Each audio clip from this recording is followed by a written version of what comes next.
में आपका बहुत स्वागत है बेटा।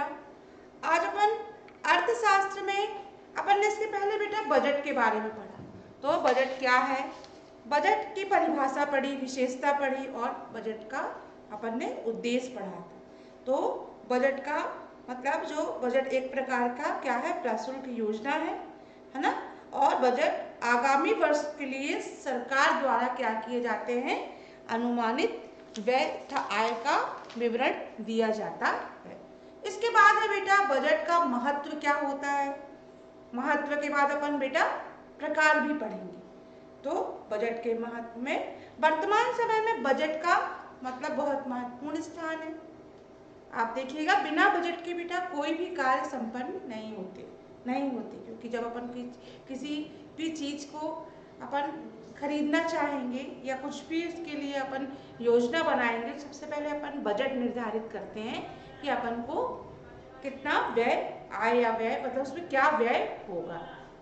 तो बजट का महत्व वर्तमान समय में बजट का महत्वपूर्ण स्थान है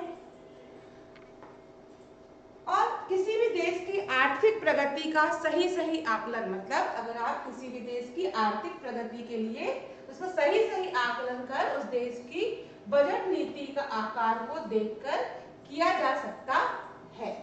तो मतलब एक परिभाषा दी है सर फील्डे शिवराज ने कि बजट निसंदेह प्रशासन की धुरी है। मतलब जो बजट है वह निसंदेह, इसमें कोई संदेह नहीं है कि वह प्रशासन की क्या है, धुरी है। वह सिद्धांत मतलब सुदृढ़ सिद्धांतों पर क्या होता है, आधारित बजट के बिना वित्तीय व्यवस्था अपने मतलब समस्त परिणामों को साथ व्यवस्थित हो जाती है। जैसा कि दिन के बाद रात आती है, उसी प्रकार वर्तमान समय में बजट का महत्वपूर्ण स्थान है। किसी भी देश की आर्थिक प्रगति व उसके आकलन के लिए मतलब बजट निर्धारित किया जाता है। तो साथ साथ उसको क्या करते हैं, व्यवस्था अपने समस्त परिणामों को व्यवस्थित करने के लिए और उसको मतलब एक मतलब जैसे कि समस्त परिणामों के साथ व्यवस्थित हो जाती है। जैसे कि दिन के बाद क्या आता है, रात आती है। तो उसके बाद सरकार का सबसे पहला बजट का महत्व होता है सरकार के कार्यकलापों का सूचक। मतलब जो बजट है वह सरकार के, जो इसका पहला पॉइंट है, सरकार के कार्यकलापों का सूचक होता है बजट। बजट से सरकार के जो कार्यकलाप है नियोजित ढंग से आय का अर्जन और बुद्धिमत्तापूर्ण व्यय सरकार की कार्यकुशलता को क्या करते हैं, दर्शाते हैं। वास्तव में बजट सरकार की कार्यकुशलता का क्या है, दर्पण है। सरकार की गतिविधियों के संतुलन पत्र का क्या है, प्रतिबिंब है। फिर दूसरा इसका है सरकारी गतिविधियां। जो दूसरा इसका पॉइंट है सरकारी गतिविधियां। वर्तमान समय में सरकारी गतिविधियां अत्यधिक वृद्धि हुई है। मतलब जो सरकार की गतिविधियां हैं उस पर अत्यधिक वृद्धि हुई है और गतिविधियों को पूर्ण करने के लिए आवश्यक व्यय पूर्ति हेतु बड़े साधनों को क्या करना पड़ता है, एकत्रित करना पड़ता है। और मतलब बजट के अभाव से सब उचित ढंग से करना संभव नहीं। अगर अपन कोई भी कार्य करते हैं, अगर अपना बजट कम हो जाए तो कोई भी मतलब कार्य उचित ढंग से फिर नहीं होता। तो पहला बजट का पहला महत्व है सरकार के कार्यकलापों का सूचक है ये। और दूसरा है सरकारी गतिविधियों में वृद्धि।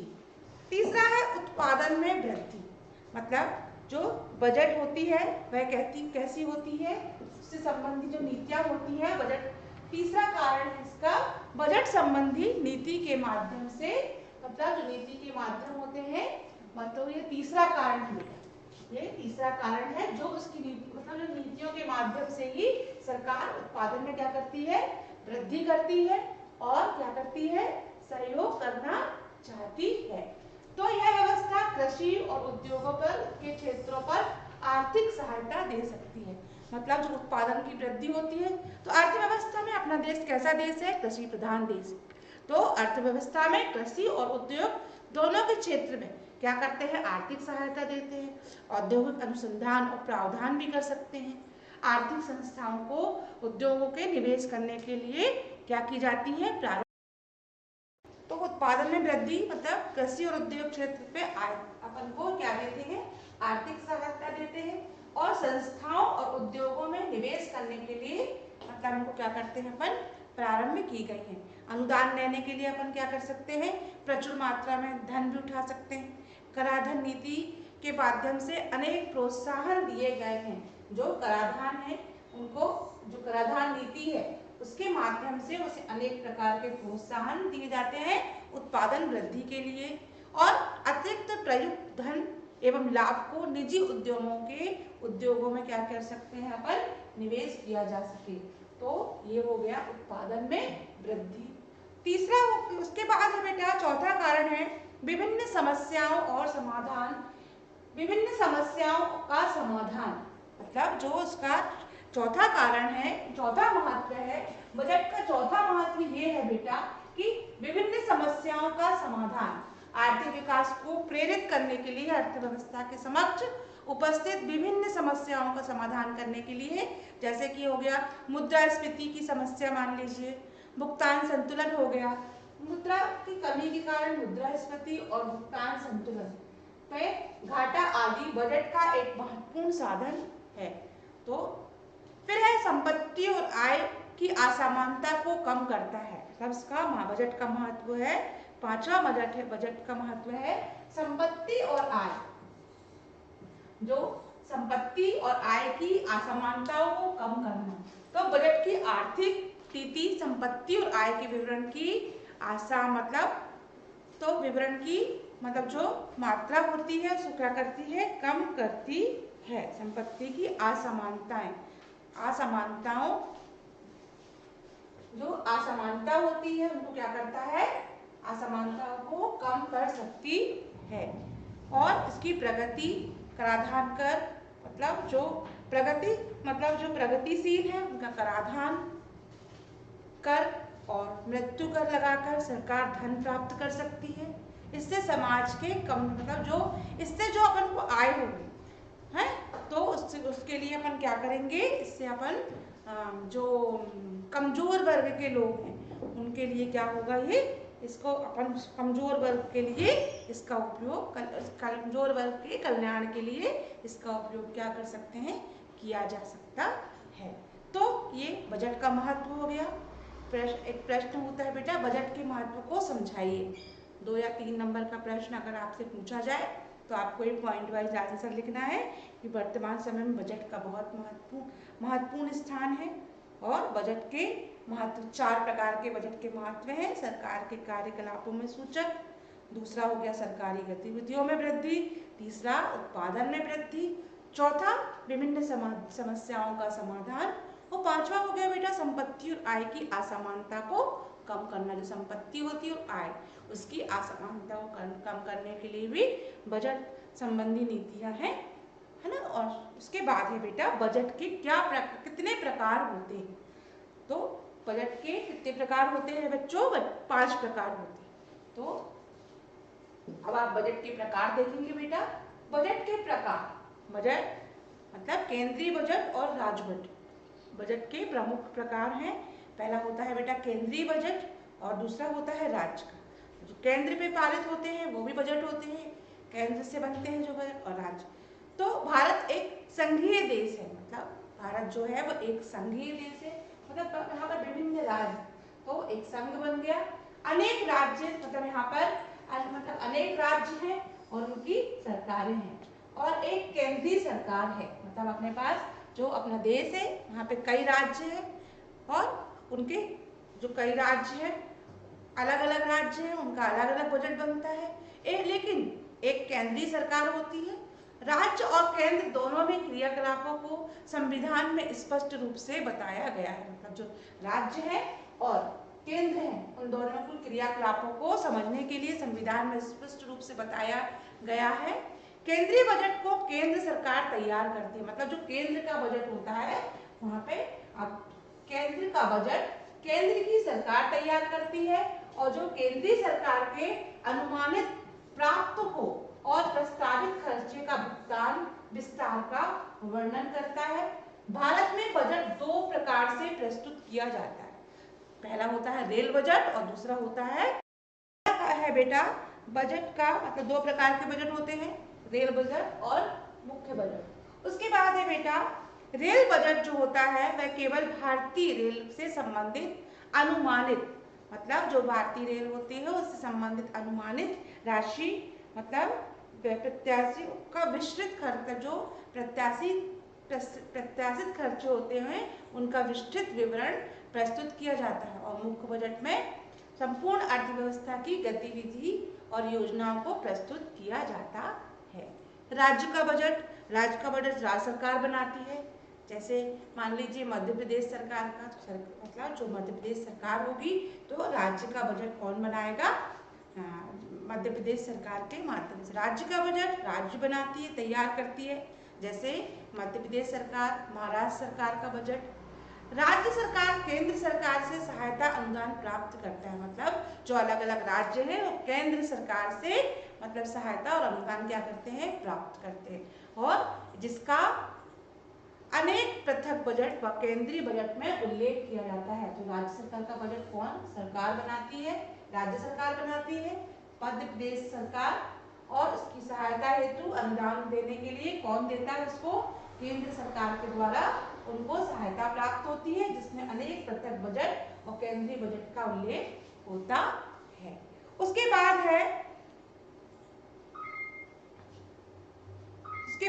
राजस्व बजट व पूंजीगत बजट। मतलब जो राजस्व बजट होता है और पूंजीगत बजट होता है। राजस्व बजट और पूंजीगत, आजकल बजट को दो भागों में बांटा जाता है, राजस्व बजट और पूंजीगत बजट। राजस्व बजट के अंतर्गत क्या आ जाएंगे, पूरे कर जो राजस्व कर होते हैं वे आ जाते हैं, और गैर कर राजस्व प्राप्तियां और इस राज्य से संबंधित खर्चों में क्या किए जाते हैं, सम्मिलित किए जाते हैं। राजस्व खाते के अंतर्गत वे माध्यम से आती है जो आवृत्तियों का प्रकार है और जिन्हें चुकाना नहीं पड़ता। मतलब जो आवृत्ति प्रकार की होती है इसके अंतर्गत मतलब वे राजस्व खाते के मध्य अंतर्गत आते हैं और उन्हें चुकाना नहीं पड़ता। तो कौन से होते हैं, राजस्व बजट और पूंजीगत बजट। इसके विपरीत पूंजीगत बजट के अंतर्गत सरकार की पूंजियां मतलब तो सरकार की बजट के अंतर्गत सरकार की जो पूंजियां प्राप्तियां खर्चे आते हैं, प्राप्तियां प्राप्त किए जाते हैं और वित्तीय परिसंपत्तियों को क्या करती है, कम करती है। इसके अंतर्गत बाजार का उधार, विदेशी ऋण मतलब जो पूंजीगत इसके अंतर्गत आता है बेटा, बाजार की उधार, विदेशी ऋण और अन्य पार्टियों से लिया गया अग्रिम धन पूंजीगत खर्चों और अर्थ मतलब सरकार के खातों मतलब खर्चे जो होते हैं खर्चों से है, जो भौतिक वित्तीय परिस्थितियों का क्या करते हैं, निर्माण करते हैं और उन्हें कम करने इसके अंतर्गत आते हैं। उसके बाद है मकान, अन्य निर्माण, मशीनरी, उपकरण, शेयर, निवेश, ये सब पूंजी निर्माण के लिए राज्य सरकार को क्या करते हैं, ऋण और सार्वजनिक उद्योगों पर क्या कराते हैं, ऋण आदि उपलब्ध कराते हैं। उसके बाद है बेटा योजना मतलब मुख्य बजट और अनुपूरक। मतलब क्या हुआ इसका, बजट एक गैर मतलब जो होता है योजना बजट और गैर योजना बजट। तो इसका ये योजना जो होती है योजना बजट एक प्रकार का दस्तावेज है। इसे केंद्रीय योजनाओं में क्या किया जाता है, सम्मिलित किया जाता है और इस कार्यक्रम में अन्य योजनाओं को बजट संबंधी प्रावधान क्या करते हैं, प्रस्तुत करते हैं। अर्थव्यवस्था में विभिन्न क्षेत्रों के लिए बजट संबंधी प्रावधानों को विस्तृत विवरण क्या किया जाता है, प्रस्तुत करता है। जैसे कृषि और उससे संबंधी विवरण प्रस्तुत करना, कृषि और उससे संबंधित गतिविधियों को उद्योगों, खानों और परिवहन जो होते हैं, परिवहन, संचार, बिजली, सामाजिक सेवाओं आदि के लिए जो भारत देश में परियोजनाएं संचालित की जाती हैं। तो ये एक बजट का ये भी प्रकार है, योजना बजट व गैर योजना बजट। फिर उसके बाद है मुख्य बजट व अनुपूरक बजट। तो जो चौथे नंबर का है, ये तीसरा नंबर का था बेटा, योजना बजट और गैर योजना बजट। उसके बाद है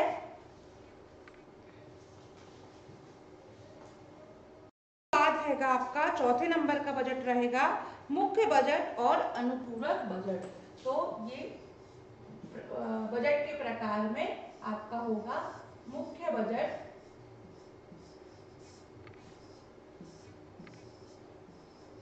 बजट या अनुपूरक बजट।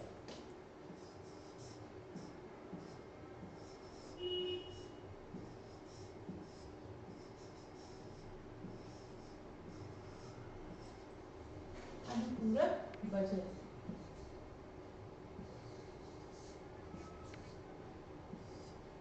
तो अनुपूरक बजट ये होगा बेटा।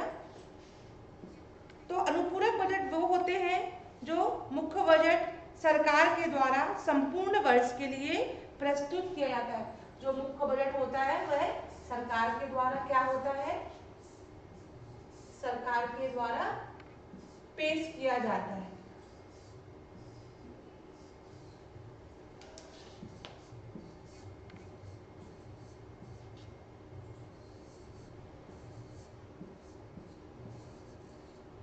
मुख्य बजट सरकार के द्वारा बनाया जाता है।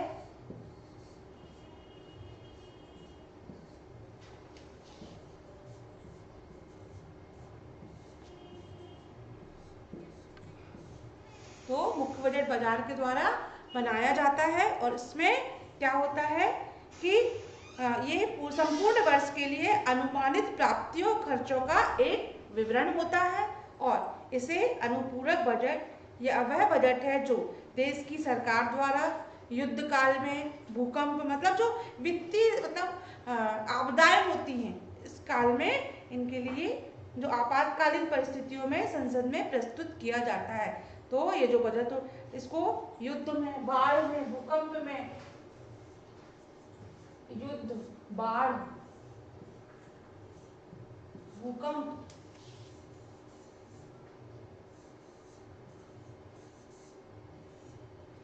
तो ये जो इन परिस्थितियों में इसका क्या किया जाता है, इसको इन परिस्थितियों में सदन में क्या किया, संसद में क्या किया जाता है, इनको प्रस्तुत किया जाता है।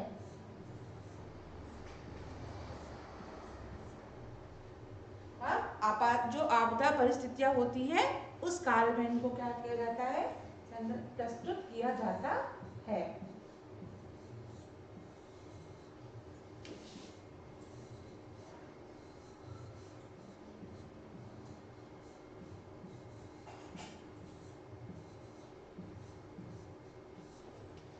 फिर उसके बाद है बेटा आपका संतुलित एवं असंतुलित बजट। तो ये आपका चौथा हो गया बेटा बजट का प्रकार। फिर उसके बाद है पांचवा प्रकार है बजट का असंतुलित एवं संतुलित एवं असंतुलित बजट। तो ये आपका पांचवा प्रकार हो गया बजट का।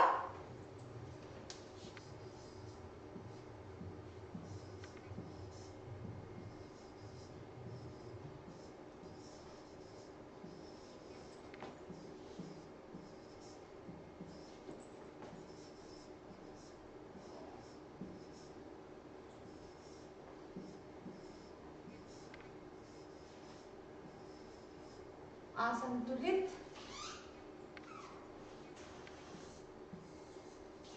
बजट।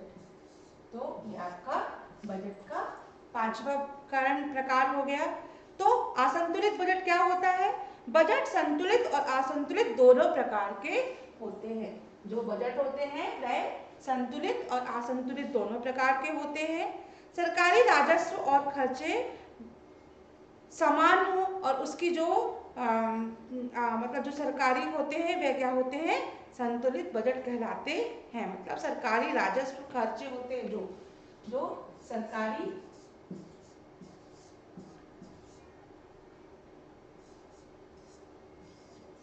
जो खर्चे होते हैं राजस्व वाले, सरकारी राजस्व खर्चे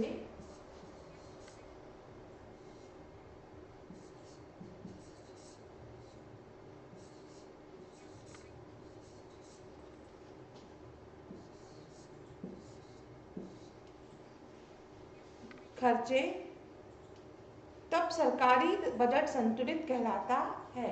तब जो बजट होता है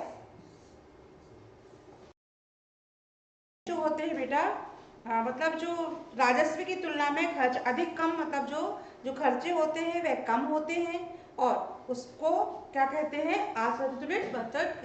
मतलब जो कम खर्चे वाले बजट को असंतुलित बजट कहते हैं। जो कम खर्चे वाले जो बजट होते हैं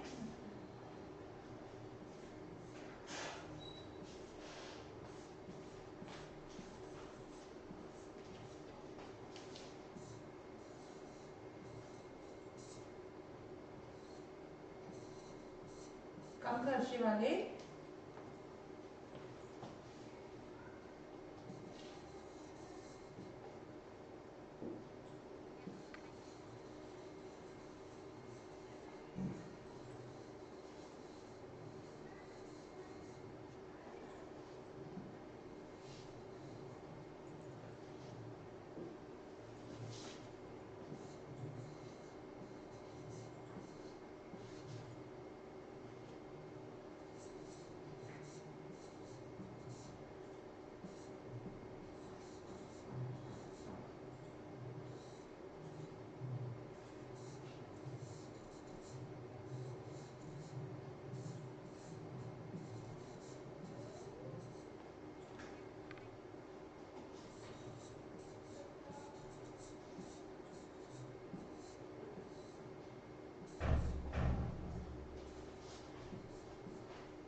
जो कम खर्चे वाले बजट होते हैं वह असंतुलित बजट कहलाते हैं।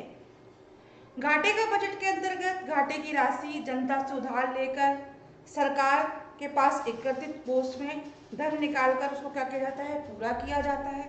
और घाटे का बजट सरकार के दायित्व में वृद्धि करता है अथवा आरक्षित धन को कम करना। उसके विपरीत बजट को मामले से बेकार धन में सर्वाधिक ऋण होना, सरकार को एकत्रित कोष में वृद्धि होती है। इस प्रकार बचत के सरकार व अर्थव्यवस्था में जितना धन लगाती है उससे अधिक प्राप्त करती है। बजट का जो बचत होती है उसका बजट अर्थव्यवस्था को क्या करता है, अर्थव्यवस्था में बढ़ती हुई मांग को और मूल्य स्तर में कमी लाता है, जिससे क्या होती है, मुद्रास्फीति की मतलब समस्या आती। देश में मुद्रास्फीति के समय बचत का बजट होता है वह क्या होता है, उसको अपनाना चाहिए। और विपरीत घाटे के बजट के अर्थात से बढ़ी हुई मांग को क्या करता है, बढ़ाता है, अंततः आय और रोजगार में क्या करता है, वृद्धि करता है। इस प्रकार मंदी और बेरोजगारी को दूर करने के लिए घाटे का बजट आवश्यक होता है। निष्कर्ष यह है कि बजट में मतलब जो बजट है वह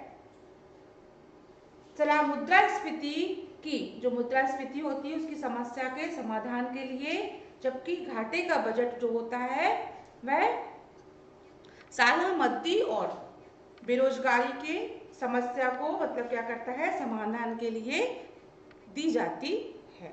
तो आपने बच्चों आज पढ़ा बजट का महत्व क्या होता है, बजट का कितने महत्व, कितने मतलब कितने बजट का महत्व क्या है, और उसके बाद आपने पढ़ा बजट के कितने प्रकार होते हैं। तो बेटा बजट के 5 प्रकार होते हैं, केंद्रीय बजट और राज्य बजट, राजस्व बजट और पूंजीगत बजट, उसके बाद योजना बजट, गैर योजना बजट, चौथा हो गया मुख्य बजट और अनुपूरक बजट, और पांचवा हो गया बेटा ये बजट के प्रकार में